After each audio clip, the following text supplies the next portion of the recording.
We talk a lot about mental health at work, which is really important. But real change happens when we understand what's actually going on beneath the surface. That's how our thoughts influence our emotions and how those emotions influence the way we communicate, make decisions, and show up for those around us. With that in mind, Mental Health Awareness Week runs through the middle of May every year and aims to unite people around the best practices related to all aspects of our mental health.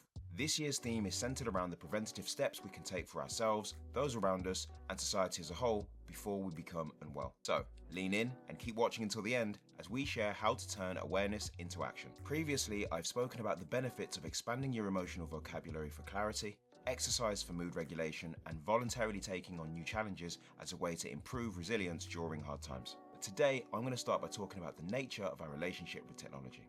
Specifically how the balance between disconnection and empowerment can either help or hinder our mental health. We live in a world where technology continues to speed things up. Mass adoption of AI, instant messaging, and the proliferation of streaming services alongside constant exposure to events happening around the world not only makes it hard to switch off, but with so much information available at our fingertips, it also means our capacity for uncertainty has been on a downward trajectory. Think blue tick anxiety on WhatsApp or having to wait an entire week for the next episode of your favorite box set.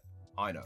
Unthinkable in 2026, but in reality, both in and outside of the workplace, change and uncertainty is all around us, much the same as it was 2 to 3 decades ago.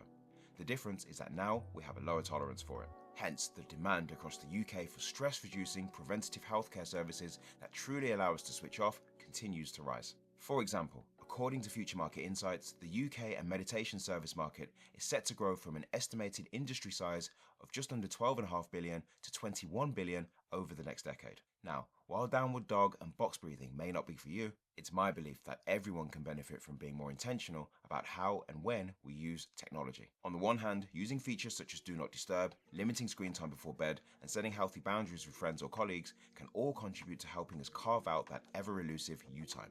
At the same time, thinking practically about the benefits of the technology at our disposal can also help. For example, given the right prompts, large language models can help us with social processing, conflict resolution, and pattern recognition, all of which can help us to create a sense of clarity in different aspects of our lives, which in turn helps people to make better choices, reduces feelings of anxiety, and feel more confident about the future. With the majority of long-term sickness absence lasting 4 weeks or longer now attributable to common mental health challenges such as anxiety or depression, and the subsequent cost of economic inactivity due to ill health of all kinds approaching 7% of our GDP, the focus of this segment will zoom in on the workplace, specifically how we can take actions that help our colleagues before mental health becomes a problem. Up front, I'm taken back to a conversation I had with Rob Stevenson on the Wellbeing Talk podcast. He spoke passionately about the concept of non-negotiables for your well-being and the benefits of being intentional about choosing to protect the habits that keep you well. In his case, it was music, exercise, talking to people, and prioritizing sleep. For you, it might be reading, cleaning, or spending time in nature.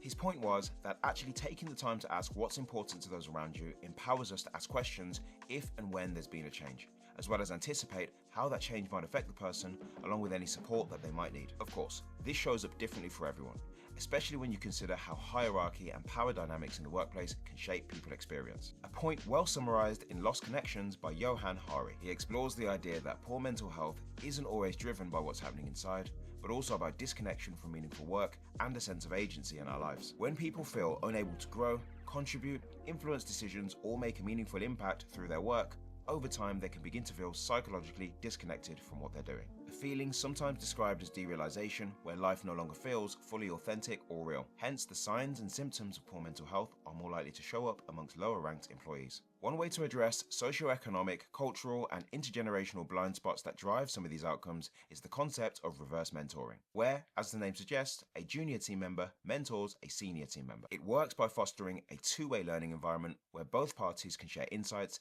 and a safe, confidential space for open conversation. Leaders can be constructively challenged to rethink how they lead while cultivating empathy, regardless of job role or hierarchy. Let's zoom out and take a look at the bigger picture.